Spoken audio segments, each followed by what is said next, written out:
Everyone, welcome back to my channel Kittu and mamma चॅनलमध्ये तुम्हा सर्वांचे स्वागत आहे. आणि चॅनलला नवीन असेल तर लाईक, शेअर आणि सबस्क्राईब करायला विसरू नका. व्हिडिओ पूर्ण बघा, स्किप न करता. आणि हा आहे हळदी कुंकवाचा दुसरा दिवस आणि आपल्याकडे काही प्रोग्राम असेल तर त्या दिवशी आपण खूप उत्साह असतो आपल्याला काही करायचा. तर मी पण असंच उत्साहाने काम केलं, पण मग हळदी कुंकू झाल्यानंतर माझ्याकडे रात्री काही हे सर्व आवरून झालं नाही. तर मग मी सकाळी उठली, तिला 5 मिनिटं बसावंच लागतं तिच्यासोबत. आणि सकाळी मग जो काही कचरा वगैरे होता, ते जे आपल्या रोजचं रुटीन असतं, सकाळी कचरा बाहेर ठेवा.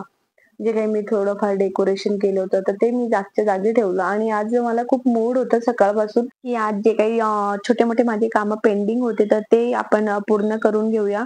तर मी मागच्या व्हिडिओमध्ये पण तुमच्यासोबत बोलली होती, की मला तांदूळ आहे ना 1-1 किलो आणायचा इंद्रायणी तांदूळ, आणि तो मी ट्राय करत असते कुठला छान आहे. तर तांदूळ माझा आता फायनल झालेला आहे आणि मी त्याचा एक कट्टा पण मागवलेला आहे. आणि कट्टा तर आणला गेलेला आहे. 2-3 दिवस झाले, तर म्हटलं आज करूया, उद्या करूया. तर तांदूळ मी छान व्यवस्थित बोरिक पावडर लावून मी कंटेनर मध्ये भरून आणि लॅपवर ठेवून दिले. 4 कंटेनर तर आरामात भरले आणि थोडेसे जे काही होते तर उरलेले, तर ते मी छोट्या माझ्या बरण्या होत्या रोजच्या वापराच्या, तर त्या भरून घेतल्या. आणि मला आज तूप पण करायचं होतं, म्हणून मग मी जे काही आपले साय असते ती फ्रीज मधून बाहेर काढून ठेवली आधीच, म्हणजे नॉर्मल टेम्परेचरला येईपर्यंत माझं स्वयंपाक वगैरे आवरून होईल. तर इथे सकाळी आमच्या सर्वांसाठी मी अंडे बॉईल करायला ठेवलेले आहेत. आणि त्यानंतर किट्टूसाठी एक डोसा लावून घेतला ब्रेकफास्ट साठी. एक अंडा आणि एक डोसा खाऊन जाईल असं. आणि एक छोटा डोसा तिला परत टिफिन मध्ये पण न्यायचा होता. तर असे मी 2 डोसे लावून घेतले सकाळी, म्हणजे तिचा पण ब्रेकफास्ट होईल आणि आमच्यासाठी अंडे वगैरे. किट्टूला ना इथे खूप असं सिंपल क्रिस्पी असा जाळीदार तिला डोसा आवडतो. तिला इडली सोबत, डोश्यासोबत, उत्तप्पा काहीही असू द्या, तिला चटणी बिलकुल आवडत नाही. तर तिला असं डोसा असेल तरी पण ती नुसताच खाणार, पण बिना चटणीचाच खाणार.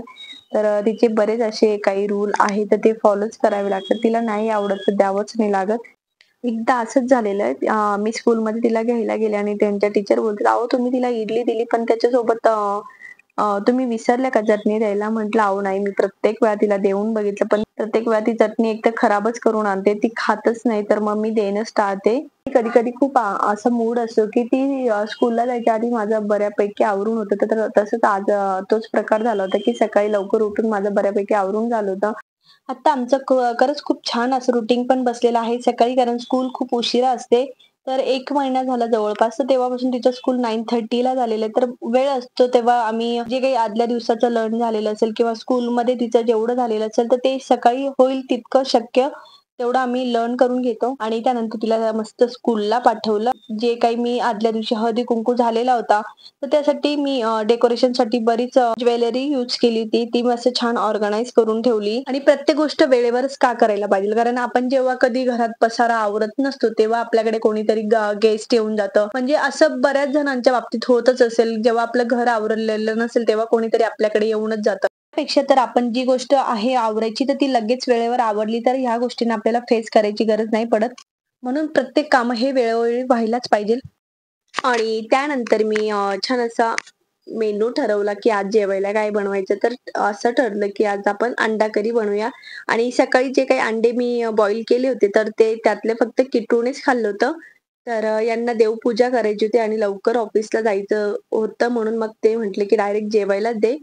तर फायनल असं झालं, की आपण आता छान असं अंडा करीच बनवूया. आणि नवीन असं आहे, की आज मी लाकडी घाण्याचं तेल वापरणार आहे. तर मी अजून कधी यूज केलेलं नाहीये भाजीसाठी आणि त्याची क्वांटिटी खूप कमी प्रमाणात घ्यायची असते, म्हणून थोडंसं मला चुकल्यासारखं होतंय. कारण मी रोज आपलं जे तेल असतं, माझी छोटी डवणी आहे, तर ते मी 2 डवणी तेल घेत असते. तर इथे मला खूप असं बऱ्याच माझ्या फ्रेंड्सचं असं सांगण्यात आलं. माझ्या नणंदबाई पण मला बोलल्या, की खूप कमी क्वांटिटीमध्ये हे तेल यूज करायचं असतं. तर मी थोडंसंच यूज केलं आणि बघूया आता मसाला पण परतायला मला वाटत होतं, की अरे अजून तेल टाकूया. मी तरी थोडंसं ॲड करून घेत होती. अंडा करीसाठी वाटण बनवलेलं होतं. त्यासाठी मी खोबरं, लसूण, अद्रक आणि थोडासा कांदा, म्हणजे एक मीडियम साईजचा कांदा घेतलेला आहे आणि अर्धा टोमॅटो मी मिक्सरमधून बारीक करून घेतलेला आहे. आणि त्यानंतर जो काही आपण मसाला बारीक करून घेतलेला होता मिक्सरमधून, तो छान असं तेल सुटेपर्यंत परतून घेतला आणि जे काही आपले घरगुती मसाले असतात, लाल मसाला, काळा मसाला, तर तो अंदाजाने म्हणजे जवळपास मी 2 चमच काळा मसाला आणि 1 चमच लाल मसाला आणि हळद असं टाकून घेतलं आणि थोडंसं तेलात मसाला परतू दिला. त्यानंतर थोडंसं ग्रेव्ही घट्ट होण्यासाठी त्याच्यात आळण घालून घेतले आणि ते मी प्रत्येक भाजीत आळण यूज करत असते. त्याला बरेच जण येसूर पण बोलतात आणि हे आम्ही घरीच बनवून घेत असतो. तांदूळ, बाजरी, हरभऱ्याची डाळ आणि थोडंसं फ्राय करून घ्यायचं आणि त्यात थोडेसे गरम मसाले वगैरे पण टाकलेले असतात आणि मिक्सरमधून बारीक करून घ्यायचं किंवा आपण गिरणीवरनं पण बारीक करून आणलं तरी चालतं. तर असं आम्ही बऱ्यापैकी बनवून ठेवत असतो आणि जेव्हा कधी आपण काळ्या भाज्या बनवतो, तर तेव्हा हे आपण एसूरचं पीठ किंवा जे काही आळंचं पीठ बोलतो, तर ते यूज करायचं. आणि मी तुम्हाला मगाशीच म्हटल्याप्रमाणे आज मी घाणीचं तेल यूज केलंय, तर भाजीला तरंग बिलकुल आलेली नाहीये. तरी म्हणजे जसं आपण नेहमीच्या भाजीला येते ना, तर तशी आलेली नाहीये. तर बघूयात आपण आपल्याला भाजीची टेस्ट कशी लागते. आणि त्यानंतर जे काही अंडे बॉईल केलेले होते मी, तर त्यांचं वरचं साल काढून घेतलेलं आहे आणि त्याचे छान असे छोटे-छोटे कट्स करून घेतलेले आहेत आणि आणि भाजीला जेव्हा उकळी येते ना, त्या उकळीतच आपण हे अंडे सोडून देणार आहोत आणि सोबतच मी आज भाकरी पण बनवलेल्या आहेत आणि सोबत भात पण. म्हणजे कसं पूर्ण आजचा मेनू रेडी झालेला आहे आपला. तर मी जी पण भाजी बनवते ना, खूप अगदी साध्या पद्धतीने बनवत असते. कारण माझी आई जेव्हा बनवते ना, खूप सिंपल पद्धतीने भाज्या बनवत असते. पण आमच्यापेक्षा पण भाज्या खूप छान लागतात. म्हणजे आम्ही दोघं बहिणी बनवतो ना, तर आपण कसं थोडंसं काहीतरी एक्स्ट्रा ॲडिशनल करत असतो. पण तिची कायम भाजीची रेसिपी एकच असते आणि ती कधी चेंज पण नाही करत. तर तिच्या भाजीचं टेस्टचा विषय जर म्हटला ना, तर एकच नंबर असते. म्हणून मी बऱ्यापैकी तिच्या पद्धतीनेच भाज्या बनवत असते. म्हणजे सिंपल जेवढे चांगल्या लागतात. आणि त्यानंतर मी तुम्हाला हा पण रिव्ह्यू द्यायचा विसरली, की घाणीचं तेल मी आज यूज केलं होतं भाजीसाठी. तर भाजी खरंच टेस्टी लागली. फक्त तरंग कमी येते आणि कारण आपण खूप कमी क्वांटिटीमध्ये यूज करत असतो, तर तरंगचा थोडासा इश्यू असतो. पण आपल्याला कसं कायम त्या भाजींना तरंग बघायची सवय असते, तर मग आपल्याला खाताना थोडंसं वाटतं, की थोडीशी तरंग पाहिजेल होती. पण मग टेस्टला एकदम छान झाली. माझ्याच भाजीची मीच तारीफ करून घेते. पण खरंच भाजी टेस्टला खूप छान झाली होती.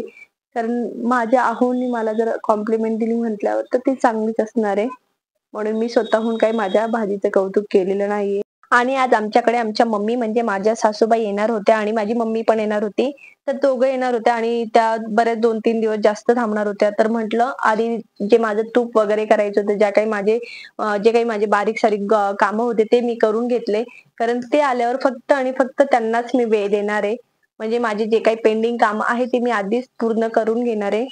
माझ्यासाठी तर खूप मोठं काम असतं म्हणजे तूप करायचं. कारण मला खूप कंटाळा येतो आणि मला जे काही सोपे कामं असतात ना, ते मला करायला बिलकुल आवडत नाही. तुम्ही मला कितीही अवघड कामं द्या. तर असाच आजचा पण विषय होता. तर म्हटलं तूप आधी करून घेऊया. कारण एकदा ते लांबलं तर परत 8 दिवस लांबून जाणार आणि परत ते खराब होईल, फेकलं जाणार. त्यापेक्षा आधी तूप करून घेते. जेव्हा मला घरी पण जाणार असेल ना, तर तेव्हा मी आधी सर्वात आधी तुपाचं काम करते. म्हणजे कसं आहे, मी कितीही दिवस गेली म्हणजे माझी साय खराब होणार नाही. कारण कुणालाच आवडणार नाही, की आपण इतके दिवस साय साचवायची आणि तूप खराब होऊन जाणार. तर त्यापेक्षा मी आधी ते काम करते, मग बाकीचे दुसरे कामं करते. नेहमी मी जेव्हा लोणी करायची असेल ना, तर तेव्हा मी ब्लेंडरचा यूज करते. पण बऱ्याच वेळा माझं लोणी झालंच नाही. तेव्हापासून मी म्हटलं, "नाही, आपण मिक्सरच यूज करूया." कारण मला बऱ्याच लोकांचा असाच रिव्ह्यू आलेला आहे, की आपण मिक्सरने खूप लवकर लोणी तयार होतं. आणि आपला विषय काय असतो, की ब्लेंडरने एकच भांडं भरतं. पण तसं बघायला गेले तर 2 भांडे आणि प्लस ब्लेंडर पण आपलं खराब होत असतं. लोणीचं होतं तर तेही आपल्याला गरम पाण्यानेच क्लीन करायचं असतं. तर इथे सेम मिक्सरचं भांडं आणि परत एक भांडं आपल्याला लागणारच आहे, तर तेवढेच आपल्याला यूज होणार असतात. तर हा गैरसमज आहे, की त्याला आपल्याला भांडे कमी लागतात असं काही नाही. कारण आपण मोठ्या भांड्यात घेऊन आपण ब्लेंडरने लोणी काढत असतो. माझं असं हिवाळ्यात 2 ते 3 वेळा माझं लोणीच तयार झालं नव्हतं. तर तेव्हापासून मग मी मिक्सरचाच यूज करते. त्यानंतर लोणी माझं तयार झालं आणि मी 4 ते 5 पाण्याने लोणी धुवून घेतलं म्हणजे स्वच्छ पाणी निघेपर्यंत त्यातला जो काही आंबटपणा असतो तो निघून जातो.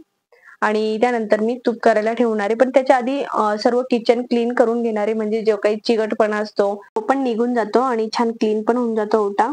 तर सर्व झाल्यानंतर मी आपलं तूप करायला ठेवलं आणि तूप झालेलं आणि संध्याकाळीपर्यंत तरी मी मी म्हटलंच ना, एखादं काम सोपं असताना तरी मी ते लेटच करत असते आणि तसंच झालं. आज तूप गरम असल्यामुळे मी लगेच गाळलं नाही डब्यात आणि तसंच ठेवलं आणि झाकून दिलं आणि संध्याकाळपर्यंत ते तूप थिजून गेलं.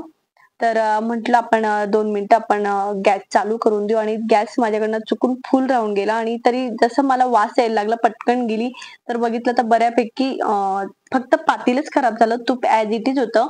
तूप नाही इतकं खराब झालं. उलट चांगलं झालं. अजून जो काही थोडंफार राहिलं होतं, तर ते पण माझं तूप छान झालं. पण भांडं माझं खूप खराब झालेलं आहे. तर एक्स्ट्रा काम वाढवायचं काम मी केलेलं आहे. म्हणजे थोडासा निष्काळजीपणा मला किती महाग पडला हे तुम्ही बघू शकतात.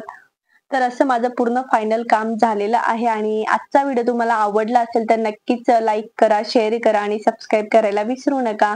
चला तर मग भेटूया आपण नेक्स्ट व्हिडिओमध्ये. Bye bye.